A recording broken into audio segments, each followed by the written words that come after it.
Welcome to Master the Game. I am Juice, and this is our live chat. So I'm going to be interacting with YouTube over here and TikTok over here, and we'll be answering questions, having a good time. We'll talk about RPGs. We'll talk about RPG a day.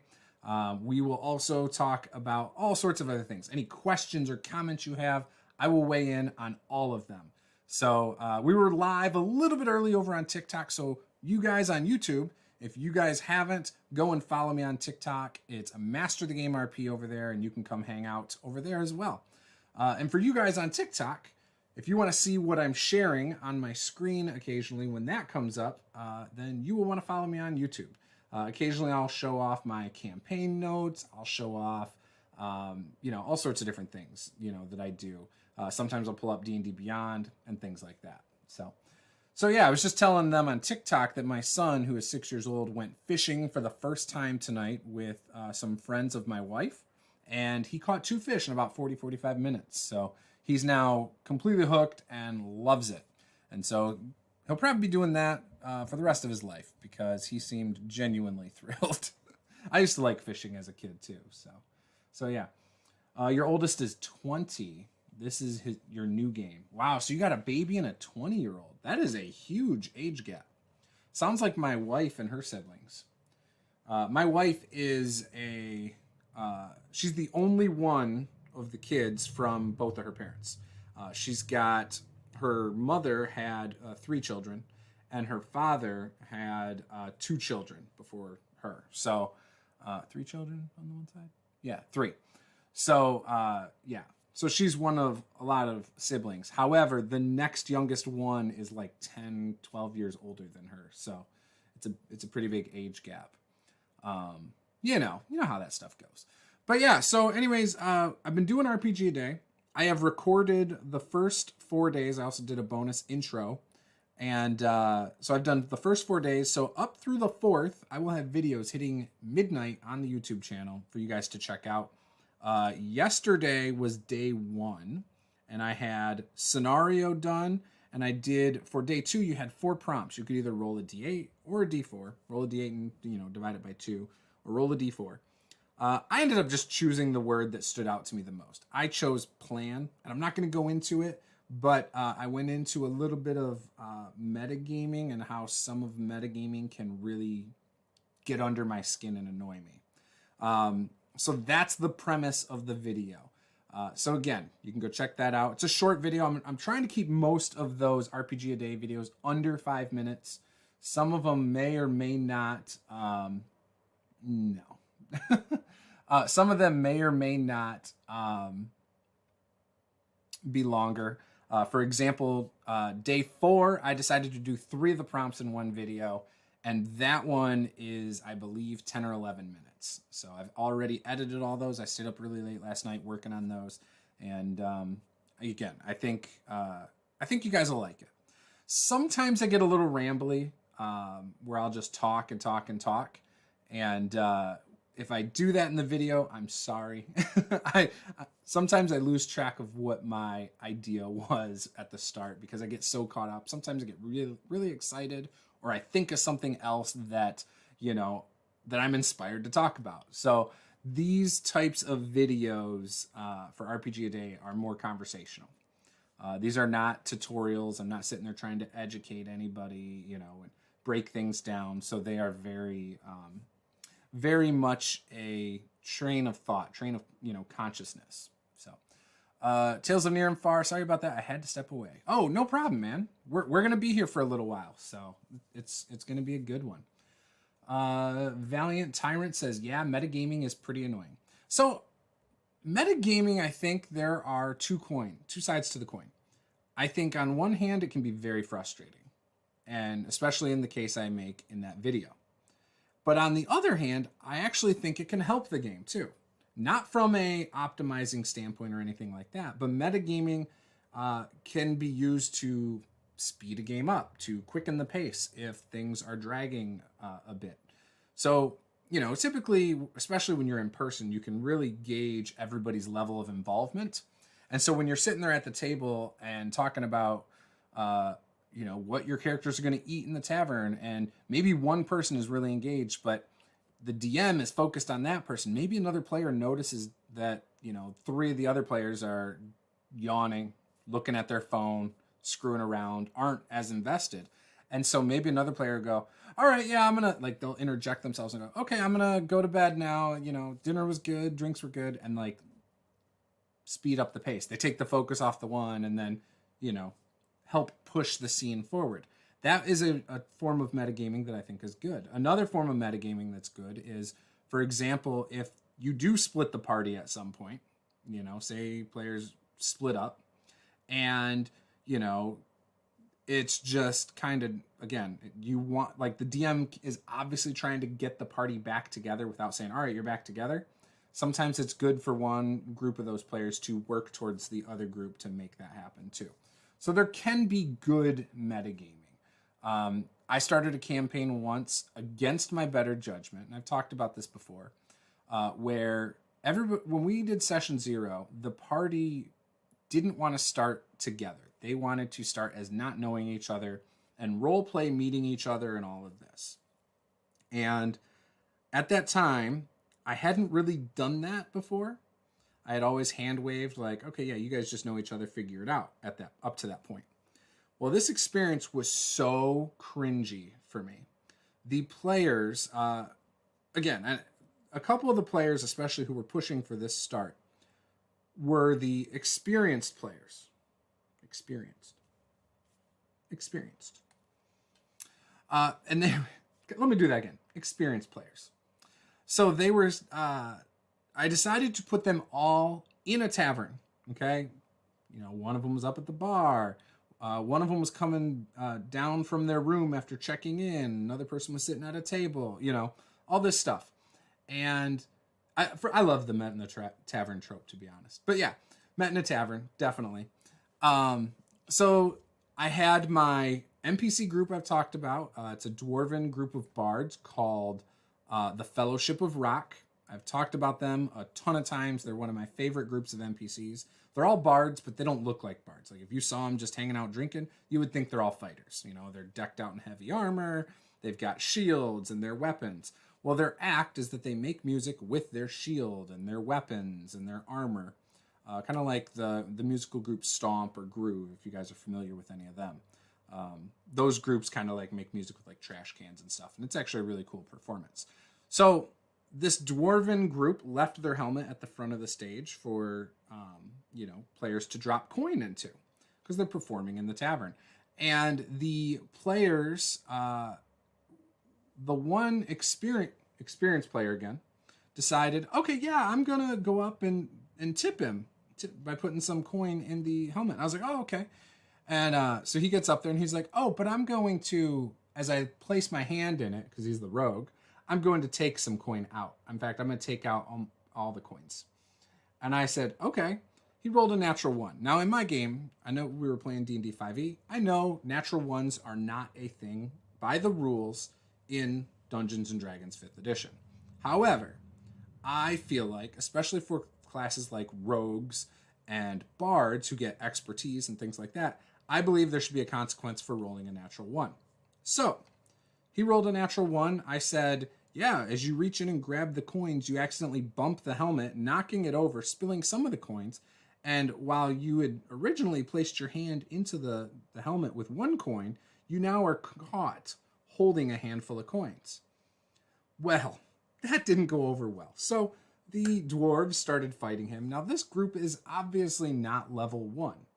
My bard group is higher than that because mountain dwarves don't get heavy armor proficiency. They get medium. So in order to get heavy, they got to take the feat at a higher level. And I made this group based on just the player's handbook when 5e first came out. So yeah, it ended up being this big brawl.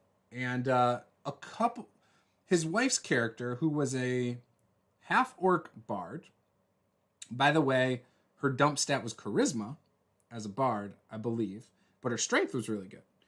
She got involved and tried to break it up. And maybe charisma wasn't a dump stat, but it was like really low. It was maybe a 12. Anyways, so she tried to break it up rather than get involved. And so then that was fine. Had 3 other players that literally just like stood back, did nothing, didn't get involved. We had a Tiefling Paladin.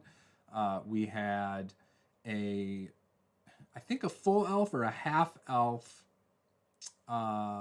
cleric. And then we had a barbarian who also didn't get involved, which was very odd. I think my wife's character did get involved. I believe she was playing a Tempest cleric. She might not have been, maybe that was a different game. But anyway, so she did get involved. Anyways, the one player who was stealing the gold got locked up in the jail. Because none of the other players did anything to come together, and I kept trying to give them hooks to like bring them like back, because as soon as the one player went to jail, they all dispersed among the town. They didn't stick around. They went where they wanted to go. And for instance, the elven cleric, I think she was a cleric, the elven cleric decided to go to her temple in town to talk to her mentor. I was like, okay. And then the barbarian, I think, stayed at the tavern to drink. The paladin decided to go talk to the guards at the jail. Yeah. So anyways, they all split up. So then I gave them a hook to get them back to the town square just outside of the jail. And then had the one rogue, because of the paladin talking his way to the guards and whatever, the paladin actually was able to help him get out. He got out and then, yeah, ended up trying to, well, once he got him out, they were talking. But the rogue, instead of staying there where I had all the players in the town square, decided to go to the Thieves Guild. I was like, okay. Because again, I'm not the kind of person who's going to like force anything. So he went to the Thieves Guild. So then I gave him a mission that it was in line with the mission I gave to the cleric, but for different motivations. Because obviously our rogue was very money hungry. And my friend made a pro wrestler from the Bard class, high strength performance. It was fun. That actually sounds fine. I think I've seen something like that in one of the D&D groups on Facebook too. Seattle, welcome. So anyways, he went to the Thieves Guild. I gave him a mission where basically he was going to rescue slaves. The idea was he was going to take a cart of slaves. He was going to, was it purchase it? I think, no, it was going to be to take this cart of slaves, but then get it to another town where slavery is outlawed. And basically they were going to be freed there. And but they were keeping them in the cage in this town to at least get them away from here so they'd be safe, right? So it's kind of like buying slaves, but then like freeing them over here. And that was not the original plan of the adventure at all. I just was like, what can I do? How can I like put this together? I was struggling, and the session was flowing well from all the player standpoints apparently, but from my standpoint, it was, again, I was cringing most of the time. So, and this was also like 5 years ago, something like that. So we finally, the Thieves Guild, because I had said to him with the NPC talking to him that the road is dangerous. You will need companions. There's no way you can do this on your own. Because it's a swampy area. There's hags. There's bullywugs. There's all sorts of creatures that are going to try and attack you. So ended up giving him that incentive and saying, here's gold. Now, I think because it was like a 7-person party, I said it's 700 gold. When he gets back into the town square, which all the players saw him, they knew how much it was offered. He gets back to the town square. He's offering the party members, like, oh, you look like you could, hold your own in a fight. They're like, oh, yes. And he's like, I have a quest for you if you're willing to take 25 gold to do it. And so, yeah. Some of them were kind of like, well, I know you were just given 700 gold or whatever, and you're offering me 25 gold. Like, so in their head, they're thinking that. I could tell that player's best friend was kind of pissed, but he was like, whatever. So let them all, like, they all negotiated their terms with him before agreeing on this, and then got to leave. Our whole first session, that was our whole first session. Now, the players that were experienced, that were kind of the ones that led to this splitting of the party the whole time and like going and doing all this random stuff, were the backbone of the problem. I feel like everyone else was trying to come together. And for some reason, well, not the whole time. At the end, at least, they were all trying to come together. So the first session was kind of a nightmare. Second session was pretty interesting. The bard was able to get them in trouble because her character had a giant drum. It was nighttime when they were resting. They were attacked by something fairly strong. I think ogres. I think I threw ogres at them. And because she's playing her drums and she was role-playing that out, I'm like, all right, you play your drums. And then 3 turns later, I had more ogres show up because of how loud she played her drums. Because she also said, I'm playing it as loud as I can. And she was doing, I think, the... what is it? Thunderwave. So anyways, booming loud noise throughout the woods. So they had that encounter, and we only played like 1 or 2 more sessions after that. And I don't think I invited the experienced players back after that.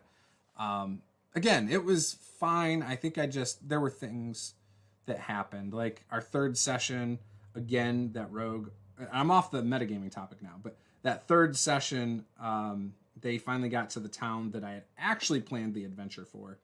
And that rogues tried to steal from a merchant in front of the paladin. He again rolled a nat 1. He was rolling really poorly. Rolled another nat 1. The paladin was like, I'm not sticking up for you. You're on your own. And the guard tried to attack, and then the merchant tried to attack. And then also there was a point again where money came up where the rogue was trying to skimp out of giving gold to the players. And the paladin was like, no, we agreed on this set amount. Now you're trying to offer me less. That's not cool. And it became an actual player argument at the table. So again, it just was a very uncomfortable situation. So I did not invite the person playing the rogue back, and by default, his wife wasn't invited back. His wife was playing the orc. His wife wasn't disruptive at all, though. But yeah, so whereas if they were metagaming a little bit, then they would have known all the hoops I was going through to get them together in the session 1, and they would have came together, and then we would have been much further along. Also trying to screw other players out of, equal loot, depending on the group, is a big issue. In this group, it was a huge issue. I play in a lot of other groups where it would be an issue. There's probably a few where it wouldn't be a problem. But again, overall, I don't think that's something a player should ever do.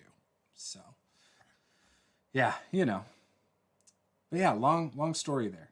So yeah, metagaming, I think, can be good. I also think it can be bad. But yeah, so I did a little TikTok before going live with this about the topic of fudging dice rolls. Someone, I think it was DM Foo 2 or something like that. Or DM Guru 2, I think is his username. Did a quick video calling it a pro tip, asking, when is it okay to fudge dice rolls? And my response was never. Well, I had asked him before I had done my response. I said, well, because he goes on to say it's okay in certain situations. And I said, well, when is it okay? And his reasoning was when dice rolls are going against the players and having an anticlimactic death. And to which I said, I don't think I said anything, or I decided to do a video instead. And I said, needed more cowbell. Oh, for sure, always need more cowbell. So when he said that, I said, I got to do a video on this. And so I don't think it's ever recommended to fudge dice rolls. This is coming from someone who fudged dice rolls for a long time when I first got into the hobby. I thought as someone running the game, your job was to make sure there was tension, make sure the players had fun, make sure they felt danger, make sure sometimes they had cakewalks, but to give them a different feel. And I still feel that way. However, I don't think it should come at the expense of faking or lying about your dice rolls. And there's a few reasons for this. I have played in games where I have assumed a DM was fudging dice rolls because there were too many coincidences where my character and other characters would be down to 1 or 2 hit points, and then for 2 or 3 rounds wouldn't get hit, at all. And it happened far more frequently than I'd like to admit. And then, after we got our rest, it would seem like, especially after those kind of battles, we would be crit hit the next, combat and brought down to, almost that point again. And then it would be a normal, like, there was a pattern. And I don't know if I just noticed it because of who I am. Like, I feel like I sometimes notice these little patterns, but it definitely took me out of those games where I was like, well, I can do whatever I want now. And it happened in my AD&D game that I used to play. Whereas in that campaign, I had some issues with how things were ruled. We had, for example, I was playing a fighter. I tried to jump off a horse to attack some orcs. I took damage. I was like, are you serious? I'm dropping like 4 feet, like tops. Like, I'm a fighter. I should be able to do cool maneuvers like this. Had a shield, and we were in snow, and there was like a slight slope down to this cave entrance. And I said, or he said, oh yeah, it's slippery. It'd be very hard to walk down. I said, okay, I'm going to use my shield as a sled and slide down the ice. He made me crash at the bottom. I didn't even get a die roll. It was just, yeah, you crash, you take such and such points of damage. But that same DM fudged dice rolls. We fought a Hydra at like 2nd level, didn't die.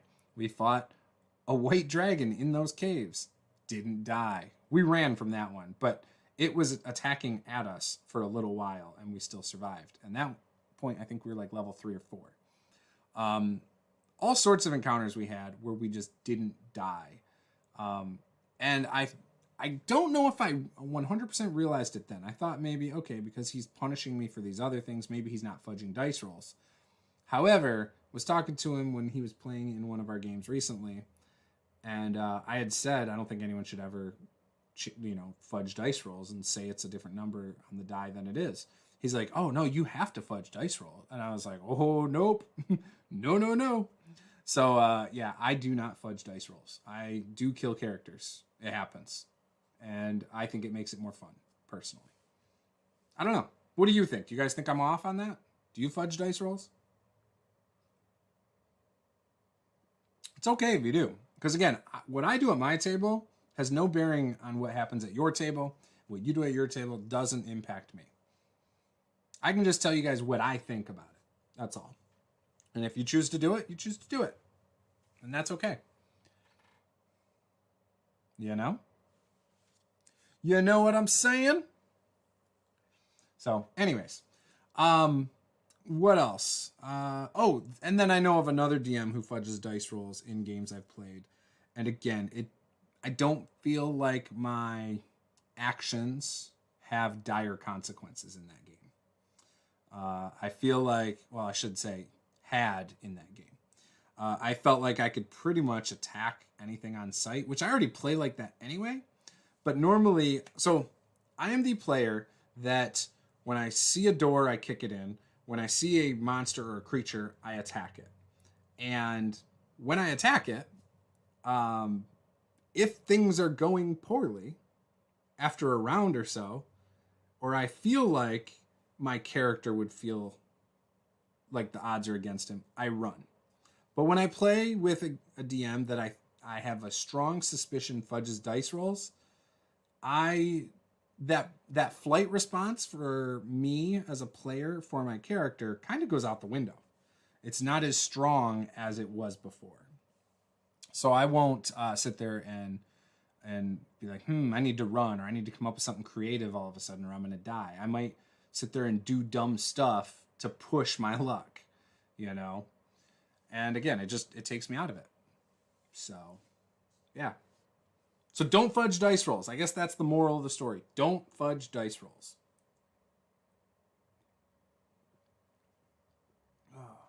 So anyways, what should I do? Should I go over the prompts for RPG a Day, or are we all up to date on that? You guys can go check it out. It's over at what is it? Auto. Oh my gosh, how am I forgetting? Autocratic, that's what it is. Autocratic.com. I'll pull the website up and I'll show you guys. You won't see it on TikTok, but you will see it over on YouTube. Let me pull up the website and we will show you the website. All right. Here's the website. Autocratic.com. It's a blog and all sorts of other cool stuff. So we'll just... Actually, should I just make it bigger? There we go. Boom. So you guys can see it over on YouTube now. Now, you go to this website, you scroll down, and you will see, eventually, RPG a Day somewhere. Where is it? There it is, RPG a Day. I'm about, 30% down the page. So, click on the title, takes you here. You can read the post, all about it, how it works. I decided to write all the words down. I got a binder here where I write all the prompts down, and as I do on my circle them. So there's that. But on that page, you can click on it and save the graphics if you do something like a YouTube channel or a Twitch channel or something. Or if you want it as a background, green screen background for a TikTok video, you can do that, which I've done that as well. And you can get it's like the full calendar with the prompts, or you can go into their Facebook page, which I'm not going to do that. But if you go to their Facebook page, you can then do the same kind of thing. It also has translations for other languages. It has French, German, Spanish, Polish, Portuguese, and others. Oh, here it is. I guess you could go through. So you could literally click on these one by one, save them. So these individual ones are your background as well for that day. And they're really fun. You can do whatever you want with these prompts, whether it's draw a picture, write a story, write a blog post, or do a quick video, a TikTok video, a YouTube video, all sorts of things, and use these to inspire you. So right now, like I said, I have recorded up through day 4. I did all the prompts for day 4 except for figure. This is so far my longest video. My video for the 5th, for the words are throne, gamble, include, and community. And there's a lot of, I get a little bit of inspiration from all of these. Like from a throne, I mean, you could easily come up with a adventure based on a throne and do a video on it. You could easily tell a story about a throne. I had a campaign about 1.5 years ago called The Forgotten Throne that I'll probably talk about for that day. Or you could craft a throne, for miniature terrain, all sorts of stuff. Maybe you decide your noble background NPC is something you want to talk about, and maybe his quest for the throne. So a lot of inspiration. Also, Gamble is one that I'm a little inspired by, because in our Blackrock Adventures game, our Warlock, which I did a video about him, kind of. I said, what happens if a Warlock breaks his pact with his patron? And my player has no intention to break it necessarily. I just was asking the question hypothetically because his Warlock patron is a Lich. He's a Warlock of Undying. And I was entertaining the fact that if he kills his patron in this dungeon they're in, then maybe there's something that could come of it. Now, I'm not one to punish players for story reasons. First time on my live, what are we up to? Well, this is my first TikTok live, by the way. So thank you for showing up. I appreciate that. But we, let me go back and switch this real quick. But yeah, no, this is my first time doing a TikTok live, and yeah, I'm glad you made it. Good job by Official Rhino. Thank you. I appreciate it. I don't know what I did a good job doing, but thank you. What was I saying? Oh, so he might end up fighting his patron. The whole party might by the end of this dungeon. There's been a lot of undead in this dungeon. We are on episode 14 next time. They've gone through 3 levels of the dungeon. There's 2 more levels. I've been using... So this dungeon sort of started as a side quest, but not really. So there's a lot of different hooks going on in this campaign. It's a homebrew campaign, and I use a... Just a moment.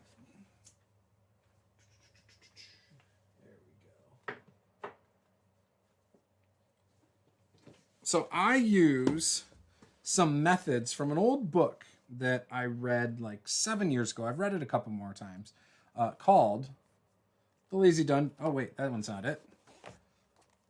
The Lazy Dungeon Master. So this is the original one. This is not Return of the Lazy Dungeon Master. In this, it has tips like, you know, for every session, try to plan 3 NPCs that the players might encounter. For every session, try to plan 3 new potential hooks that they could go all sorts of different directions. And things like that. And I've been doing that throughout this campaign. We had, at the start of the campaign, we had this one guy named Paul I'm friends with. He goes by Calist on Twitter. He ended up dropping the campaign. When he dropped, a few sessions in, I had asked my friend Tom and Laura, who played in the Forgotten Throne campaign, if they wanted to play. They're a married couple, awesome people, absolutely love them to death. They used to play on Encounter Roleplay, very awesome members of the community. They're on my Discord. She has a company called Shiny Math Rocks where she makes her own dice. Very limited supplies. She does like, you know, less than 10, has them up on her Etsy store, and then keeps them up there until they all sell out. Once they sell out, she cycles in new dice. So they joined this campaign after, you know, some things had happened. So some early hooks, I decided when they started, when they got to this town, I decided I was going to try and wrap up and provide closure from before they were there. So there's a thing at the end of this that I want to provide that closure that I'm going to tie in with the patron. So to me, this is going to be the end of the first chapter kind of thing. And I'm really excited about it. If it will stop the story from continuing, then I will. Oh, okay. On the other hand, I will show my players my dice rolls freely. Yeah, I think showing your dice rolls are completely fine. I don't see a problem with it. I personally don't. I like keeping everything behind a screen, but I will never fudge a dice roll, ever. I love the display in the middle cubby on the far left behind you.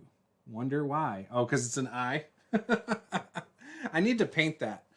We got that at like Michael's on sale after Halloween a few years ago, and I had an idea that it could be like not an elder brain, but it could be like some kind of giant eye monster. It's ceramic, so it's not something that'll be used very often, but it's pretty cool, I think. Thank you, by the way. I appreciate that. The eye is watching.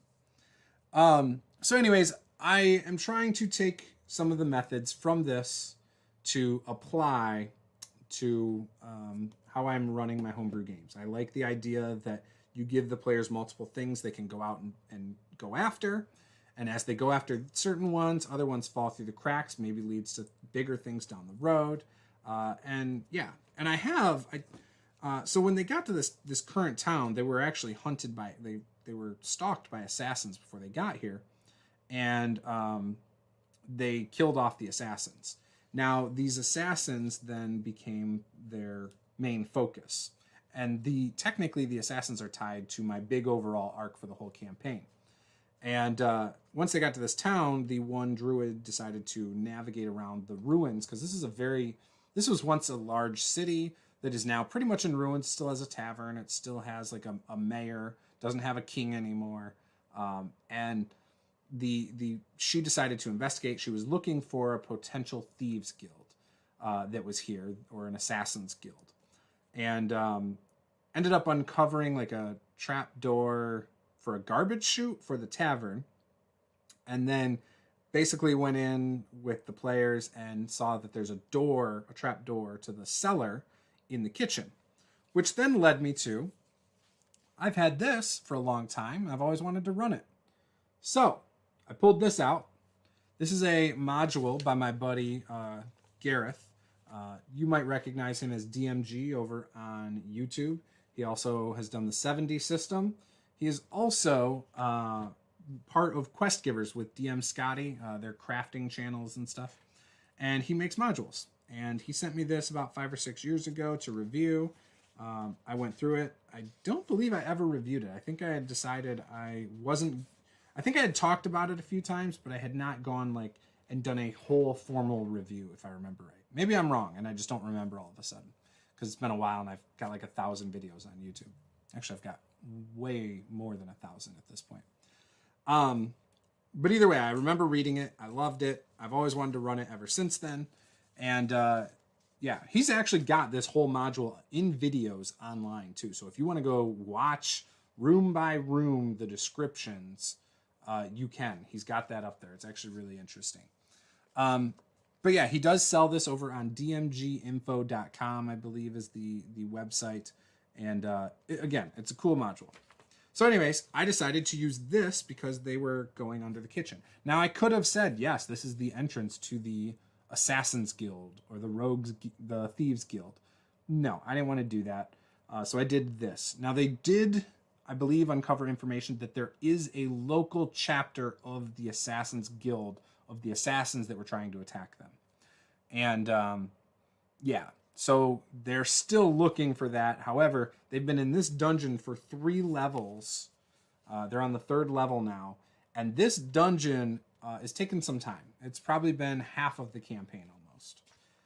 In fact, I think it's been 5 or 6 sessions just doing that. And a couple of the players, I think, are ready to be done with it, whereas a few of the other players are really enjoying it. So I'm kind of torn on how I'm going to do it, but the final 2 levels I'm not going to do by this anymore, which is fine. So this module gives you read aloud text. It does not tell you what monsters to put in. It does not tell you what game system to use.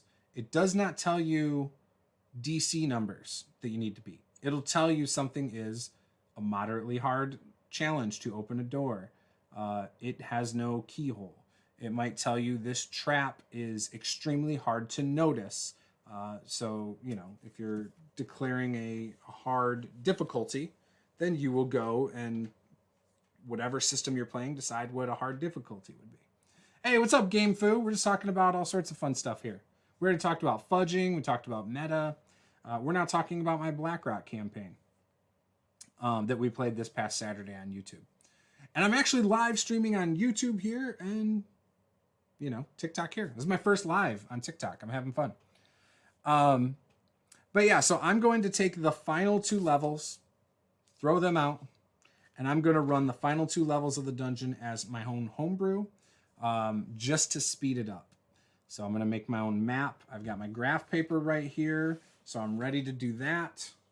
I will make my own, probably make them with some large open rooms, some more things to figure out that are related to the overall story, and wrap it with a pretty bow before they exit the dungeon and get back on the road where they were trying to go. So yeah, it's pretty awesome. Now, something that I've talked about before, because again, this is homebrew, so my prep is a little different. When I homebrew prep something, I do an outline. I might have one. So I like to do an outline at the start of a campaign. I do not make up my mind about a campaign and what is going to happen until at least session 0 is done. I think I'm missing papers. I am 100% missing papers. That's okay. I have enough. So when I go into a session 0, I might have a few ideas of what I'm interested in running. Hey, welcome, Frail 1086. Here for the first time. Well, I appreciate it, man. I appreciate it. So when I do a session 0, I'll ask the players what kind of things about their character. How do they know each other? What kind of game do they want to play? What are they into? And I try to piecemeal, based on that, an idea in my head of what I'm going to run. Now, someone might have a bucket list item that I want to fight a Lich in this campaign, or I want to eventually take down a Tarrasque. So then I'll make a note on a pad of paper as like a bucket list campaign item. Boom. Then I will find a point to work that in there somehow into my campaign. Again, this is homebrew. I've done a video on how I do printed modules. That's always evolving for me as I get better at running modules. I've never been one that liked running modules until very recently, and I'm really starting to like it. But there are some flaws with how 5e does modules, in my opinion. I love how Pathfinder does modules, though. Kind of. I think they're really well done. I don't think there's enough read aloud text, but yeah. Whereas the module I was just showing you guys from Gareth has read aloud text for every single room, and I love that. So when I get a session or two into a campaign, because usually I'll start off with some simpler things, and that may end up leading to the big story arc. But usually in session 1, I don't even know what my story arc is for a homebrew campaign. Usually it's kind of feeling the group out still, seeing what they really like, what they play like, what their play style is, unless it's people I've played with before. So once I figure it out, I make an outline. This outline has a variety of things, and you'll see this in printed modules. It'll be based on the chapter, right? But I'll do it an outline. With the outline, for example, this is a campaign I ran about 5 years ago. I actually ran it for 2 different groups at the same time. I ran it in store when Adventurers League was floundering a little bit, and the regulars wanted to do more homebrew rather than Adventurers League. So I ran it for them, and I ran it for a home group. This was called the Black Hand Mystery, and things change. Like, I might realize partially in that, I don't like this line item at all, and I might change it. So, for example, I'll just refer to them as chapters. The overview at the top says, the goblin clan called the Hands of Dark are accused of kidnapping people from the town of Moorkeep. There have been painted hands on the doors of the people who have went missing. The town puts all guards on duty at night and patrols regularly.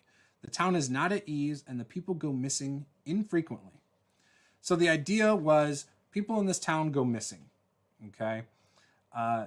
There was very little evidence. In fact, you could be sleeping in the room next to the person and not hear a sound. However, there would usually be a lot of blood. So chapter 1, find the apprentice necromancer in the dungeon in the woods. Now, obviously, that was not something I was sharing with my players, but a necromancer was behind this. A symbol will be placed on doors in the city, that of a black hand where people go missing at the same time. Tie this to the urchin sorcerer and their personal backstory. So I tied this to one of the players. The tavern keeper will go missing after a black hand symbol is placed on his door, on his back door. So now, when the tavern keep goes missing, the whole city's on alert because now their tavern keeper's all messed up or gone. While in the wilderness, players will find items that belong to missing people. So they might find a weapon, they might find a necklace, a ring, stuff along those lines of people that have already been missing. There will be an eyewitness that says a shadowy figure is seen. So this is line item 4 under this chapter. There will be an eyewitness that says a shadowy figure is seen in the city in a robe walking out of town with one of the people who ended up missing. And now that could go different ways. You could have different NPCs now who would say, no, that person's crazy. They don't know what they're talking about. You could have other people say, oh, yeah, that person's always exaggerating and making stuff up. Like, there's so many things you could do with that role play wise, and let the players try to discern if it's true, if it's not, who to believe, things like that. However, you also will have NPCs in the city saying, well, there's that goblin clan, out west, down on the coast there, and they're the Hands of Dark, so maybe they're the ones behind it. So again, you're possibly sending them on quests that are fake quests, but could lead to other things. And I think it's because originally I had a goblin encounter or something in the beginning of the one campaign before I made my outline. And then the last line item of chapter 1 was skeletons and zombies will be found around a dungeon, some already incapacitated. In other words, some people had already found them and fought them. The chapter 2, the real Black Hand attacks the town, leaving it in ruins while building an undead army. Now, this did not come to fruition in my home game. In fact, my home game pretty much sniffed it out right away. They didn't believe it was the goblins. They found his lair and fought him in his lair, which was significantly easier because they, fought him so early. The players will have taken out the apprentice necromancer thinking they have rid the world of the Black Hand. And they did. I have that highlighted. And they did not do any more of this after that. I think we ended up moving across state, so it ended our campaign. But it says all sorts of other stuff. There will be a public mourning for the people lost, which obviously in this campaign didn't happen, so I would skip that line item. And I even said tie this to one of the players' backstory, so maybe give somebody like a flashback scene or something, let them elaborate on something that, that it reminds them of. After the mourning, free lodging by the people. They will find out about a dungeon under the tavern. Dungeon under the tavern? Because I was planning on running that. This dungeon is found when the tavern keeper has a sinkhole in his kitchen. This is a typical dungeon crawl where some magic items will be found. The players will need to go see a monastery in the mountains to get the items identified. It's a long, tough hike. Now, obviously, there's magic that could have identified them. At this time, I had a house rule in a lot of my games where you couldn't actually identify magic items. And I did that for this home group because they were extremely cautious all the time. And they would not use magic items until they knew 100% what it did. And so to me, I said, okay, we'll just make this a house rule that you can't identify it without attuning to it or getting it identified by somebody who is much better equipped than you to identify these things. So that's how we did that. Chapter 3. Must rally some help to defeat the Black Hand army of undead. So yeah, there's that. I think we also split this. So this campaign started that way. I think we changed it up. In fact, this might be the original timeline.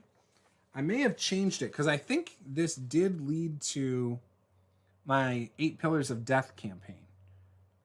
So maybe we didn't move, and it just, once they took care of that apprentice, they never killed the apprentice necromancer. They ran him off. He got away.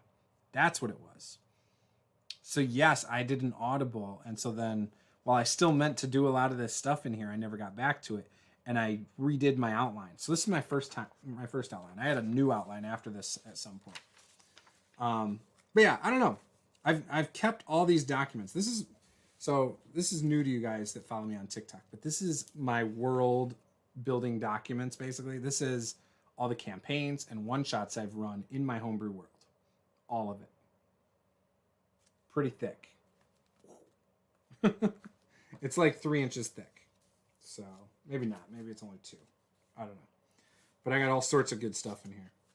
Notes from campaigns, little map squiggles I drew. The very first map I drew of my world is right here.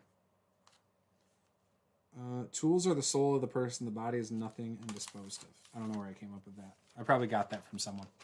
This is the very first map of my world. I drew this and talked about it on YouTube about 6 years ago. That is the Orc's Arrow Peninsula, Lake of the Dead. We got Dragon's Blade, Dragon's Snout, Dragon's Tooth, and Dragon's Foot. Because I am a really good person for naming orc cities that are ruled by dragons. Eastern Dwarven Territory and the Western Dwarven Territory. The Eastern Dwarven Territory has like a great wall around it. The Western Dwarven Territory is kind of like a desert underneath, just south of the North Savage Mountains. You got the Lake of the Mountains, a city called Hispin. You have the South Savage Mountains. So these mountains are known for having mountain bears. Mountain bears are very frail looking large grizzly bears that have like bone plates on them. And they actually move very stealthy because their bone plates blend in with the mountain, and they actually stealth attack you. They'll jump on you from above. They're pretty vicious.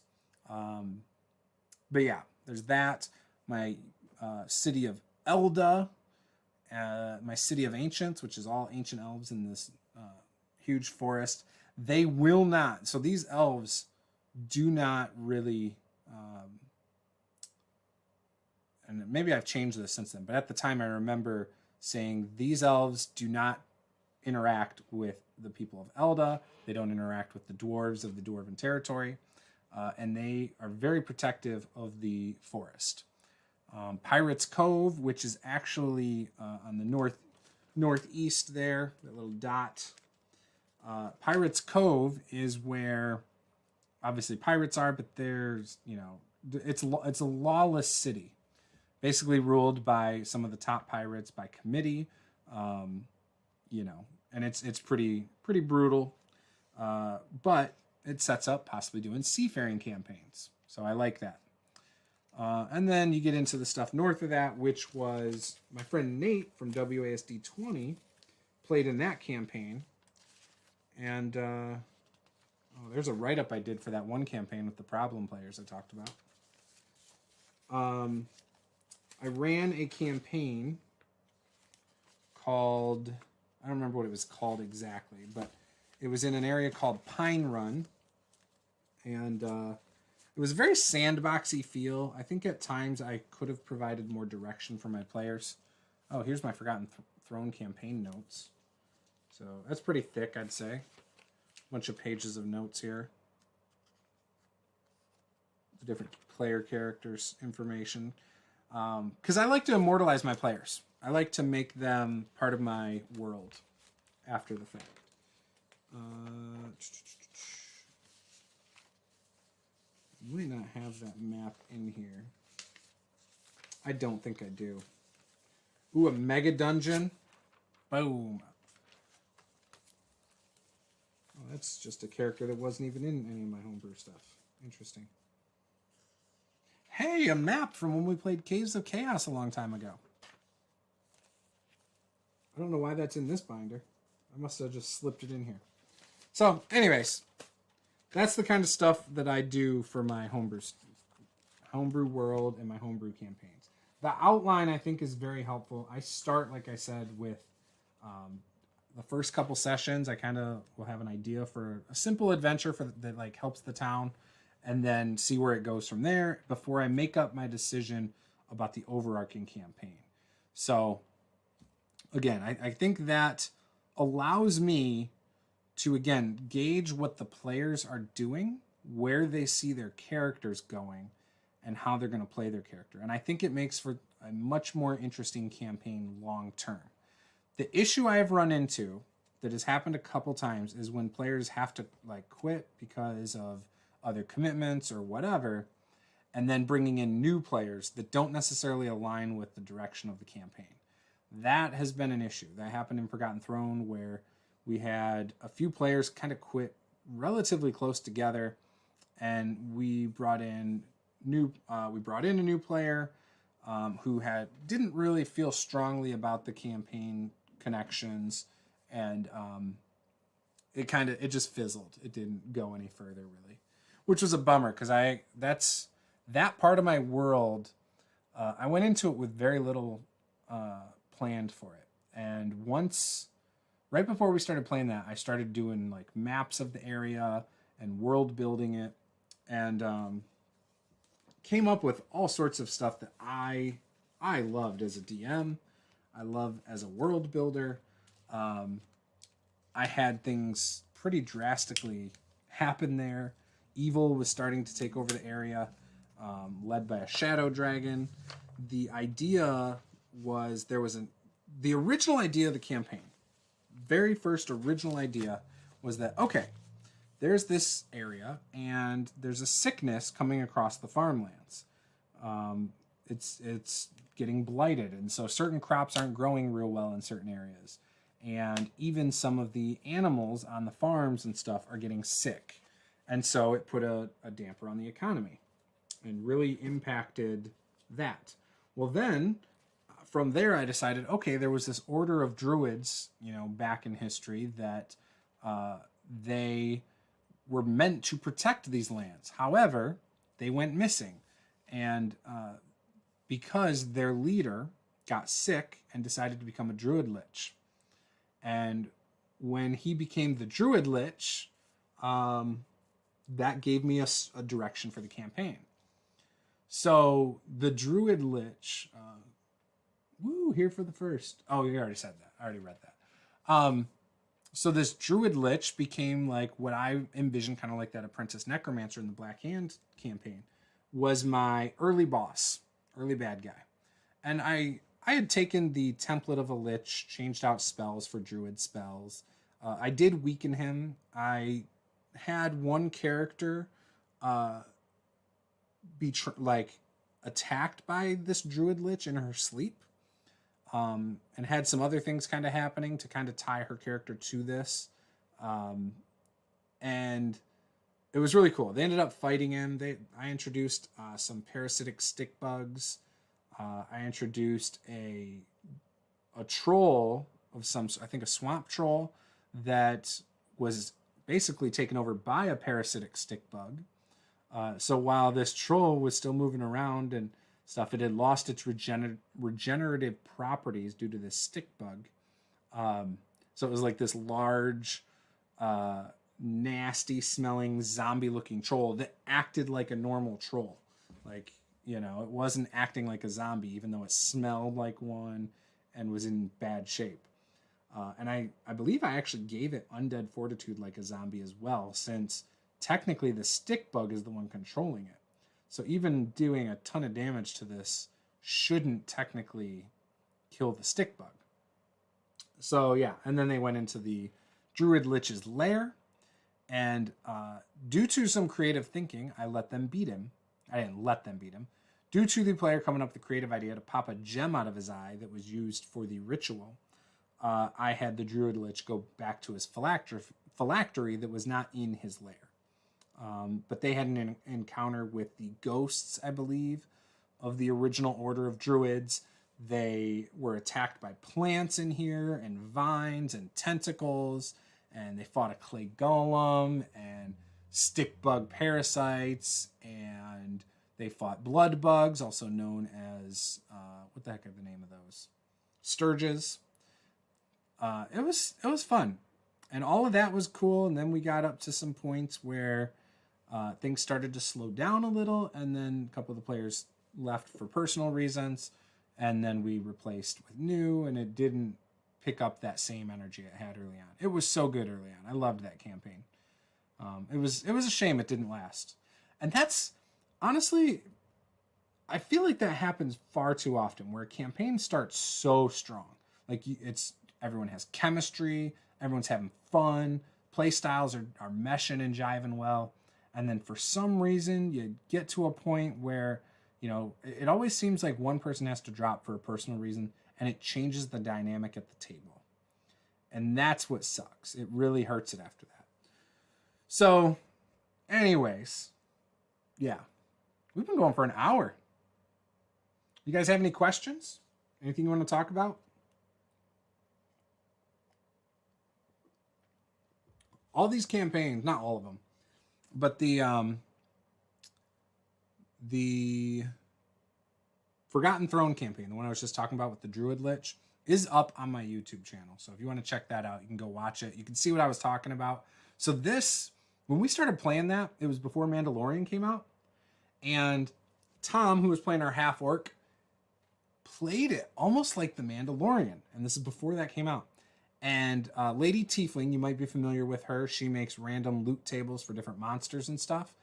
She's got a Patreon, a Twitch channel. I don't know if she's doing anything with Twitch now, but she had a streamed game that replaced her slot in our game. So that's why she quit. She quit to go run that. And it was a home game that she was streaming. So, but she reminded me of like Baby Yoda before Baby Yoda, Grogu. The way she played him is like her character was like very sweet, innocent. It was great. And so it throughout that campaign, I remember thinking, oh, and then as Mandalorian came out, I was like, you are playing Grogu. Like pre-Grogu, you are playing Grogu. And so there were just a lot of connections I made at that time to the Mandalorian and those two characters, at least. We also had Courtney, also known as Cornelius. I think she may have changed her username on Twitter and stuff, but she was playing an elven paladin. And that was cool. And then we had my friend Paul, also known as Calist on Twitter. He was playing a warlock. Either a warlock or a wizard. I'm pretty sure it was a warlock. Because I think he kept doing Toll the Dead. And he had a feat, because he was a human. He was a former pirate. And he had a feat that basically made it so you couldn't... I think it was the alert feat or something. His wisdom and everything made him near impossible to do any sneak attacks on or anything. His passive perception was in the 20s, to give you an idea. Which is... For me, as a DM, it was very frustrating because that is a tool that I like to have in my back pocket. I like being able to sneak up on characters. I like, and you know, again, I know you can just say, "Yep, it happens," but I don't like to rob players that purposely built their characters to not have these things happen. But yeah, it was a pretty strong character.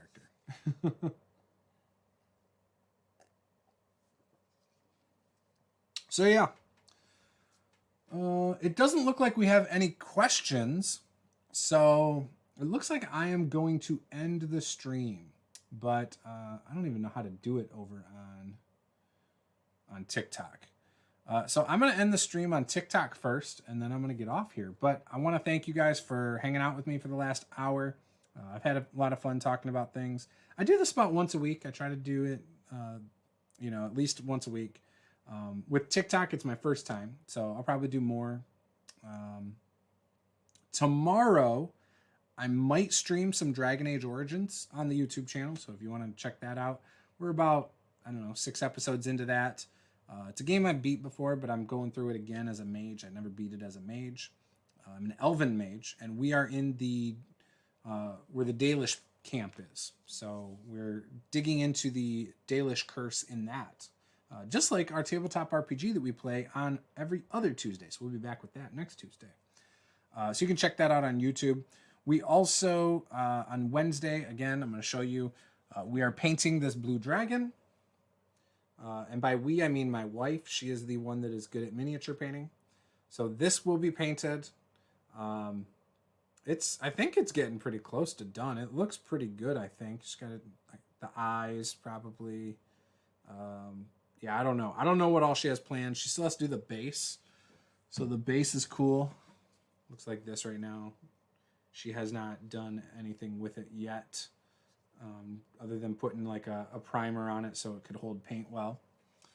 But yeah, so we will be painting that Wednesday. And I will make a random roll table to go along with that. So what I do with my random roll tables that I make on stream is I put them up on my, I put them in a Google Drive account now, and I share that with my patrons. So if you want access to my random roll tables, then that is how you get those. In fact, let me read off what tables right now that we have to make. So as I get ideas for things like tables, I go in here and I have a list that I stock up on. And then on Wednesday, I'll go through the list at the start of the stream and I'll pick one, unless I'm already dead set on doing a specific one. So the list currently consists of a personal appearance table. That was recommended by one of my patrons, I think. And then we have I like to do this for all of the races or ancestries, but we're going to do a racial trinket table. I also do the same thing for classes, so class trinket tables. I believe I've done sorcerer ones before and stuff like that. A background trinket table, so that might be something like, say we choose a sailor. So pretty much everything will be sailor themed. Or maybe we go with a blacksmith. Everything will be related to that. Or loosely related to that. And so the idea is if you're playing a blacksmith or the players go into a blacksmith shop, you could roll on the blacksmith trinket table and find these items. I think it's fun. festival events table. So this could be an eating contest. It could be all sorts of stuff. Festival food table. Could just make it a food table. A chase scenes table. So rather than coming up with an intricate set of rules for chase scenes, you could almost just do like a random roll table for what would happen during a chase. And maybe it goes along with your actual rules for chase scenes. A dragon-themed loot table. You could do this for the variety of colors. Goblin-themed loot table. Basically, monster-specific loot tables is what I got. Random encounter tables for different terrain types. Random trap maker tables. Tim D, who is a regular on the YouTube channel, comments on a lot of our videos, watches a lot of our streams. He called it Nasty Trap Tables of Juce. So, yeah, and he recommended a couple books to check out for inspiration. Tavern encounter generator. And one of the things I want in there is a drunk pastor. Like, one of the line items will be some sort of drunk pastor that you get into a bar fight with. Probably don't even realize it's a pastor. So, just a drunk, and then he reveals himself to be a pastor or a priest of some sort. Faction name and goals tables. A little bit more dynamic, where you can have multiple columns that you'd roll for different parts of the name, and same thing for the goals. Magic item generator. Break it down to the material, what the item actually is, if it does damage, if it has any kind of special thing associated with it. Player character adventuring motivations. In other words, why are your characters out traveling and into dark, dangerous places like caves? Player character goals. Short term, year-long, and bucket list. Character's deep, dark secrets table. Example, a dragon polymorphed and stuck in human form. So I think it's really cool. But yeah, I love stuff like that. I really enjoy making random roll tables. It is a little bit collaborative. We work with the viewers on YouTube to do it. So if you want to see that, though, come watch us paint that dragon, and we'll work on some random roll tables. On Thursday, on our Twitch channel, which I have not done much with Twitch. And I got 2 announcements I'm going to make right now about Twitch, my blog, and some other stuff. So I believe I've talked about this before, but I am looking to expand the Master the Game team. I'm looking for partners. Now, what this means is I realize I am great at coming up with ideas. I think I'm great at encouraging people to buckle down and do what they need to do or whatever. I think I'm a pretty encouraging person. I push people to pursue their dreams and goals. And I think I could lead a team of partners. And my idea is I'm looking for somebody with experience for both of these.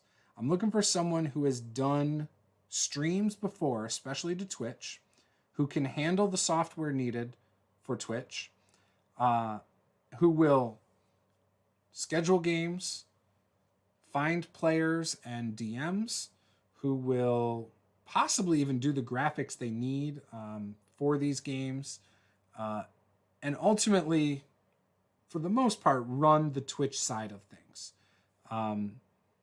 I would probably run games there occasionally. My big dream, my 5-year dream with the Master of the Game brand is to be a multimedia tabletop RPG community.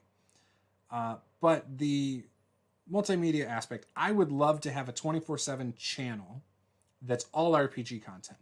It's live plays. It's things like this where maybe we have a special guest answering questions for the chat or answering questions from a host.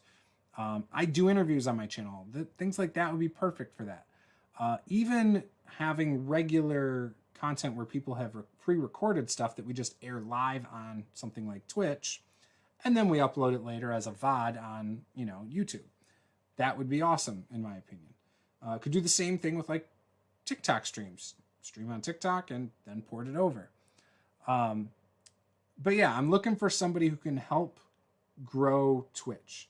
And I'm willing to offer a 50% partnership with Twitch with also added bonuses on top of that. So again, if someone has experience with what is needed to stream on Twitch, who thinks they have the skill set to do that, I'm looking for that. I'm also looking for somebody who likes to write, who could possibly do regular blog posts and possibly manage our website. Again, it'd be somebody with experience, somebody I can trust, all of this stuff that, again, same kind of deal. There'd be added incentives and bonuses, but otherwise they would get about 50% of the share of that as well. Now, of the profits, I should say, for both situations, it'd be of profits. Because again, people should be compensated for their time. But I feel like this includes anyone who plays in these games. Right now, I am not at a position where I can pay players, but I want to. And I hope, as things grow, 3 to 6 months down the line, maybe a year down the line, I can pay people for their time. Yes, they're playing a game for fun, but I should not necessarily make profits off of the backs of people. You know what I mean? Of their hard work and their role play. So I want to do all this, and I'm looking for partners. So those are the two positions I'm really looking for. And eventually, as my Patreon grows and other things as well, I want to bring in an editor for my YouTube videos. And, maybe down the line, we'll bring in more hosts and things like that to do their own videos that will have our editor edit the videos and put those up. And again, we'll pay them as well. So, but again, looking for 2 partners, an employee and an editor, but I'm not ready yet to pay them. I can't offer an editor anything right now. I can offer partners 50% of what they're bringing to the table. You know what I mean? So that's the idea there. And then there will be other opportunities too within that partnership to make money, whether it's through bonuses, if they hit certain, milestones or goals that would be worked out through a one-on-one with them.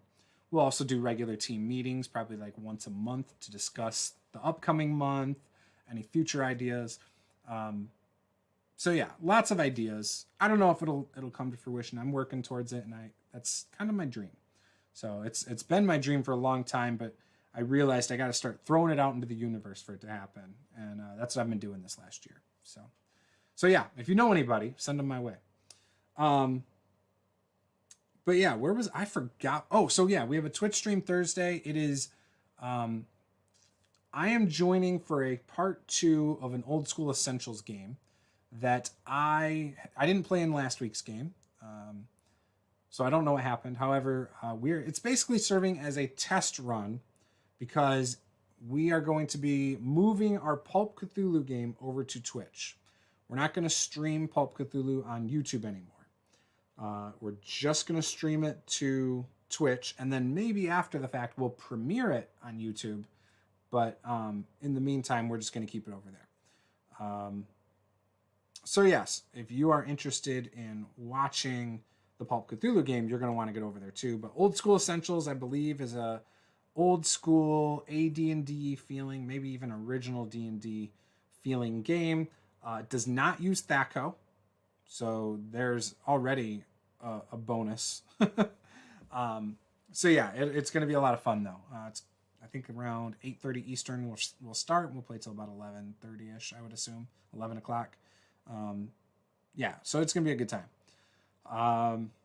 I don't think I have anything going on Friday. Normally I would check my calendar on my phone. I can't do that right now because it's streaming TikTok to TikTok. So yeah. But anyways, we got a lot of stuff. And this Saturday I feel like we have a game this Saturday. Oh, no, we don't. I had to cancel that game because we have a funeral to go to. So I will not be playing a game Saturday. We're traveling across state for that. So, yeah. So, yeah, that's what's going on, guys. Hope you guys enjoyed this. I'm going to figure out how to end the TikTok stream. And, yeah, we're going to wrap up. So, thank you guys for watching on TikTok. I have no idea how to end my stream. I guess I hit this button. There we go. Bye. All right. Wow, 465 viewers. Jeez, oh Pete's. That's crazy. That is crazy. TikTok's kind of interesting.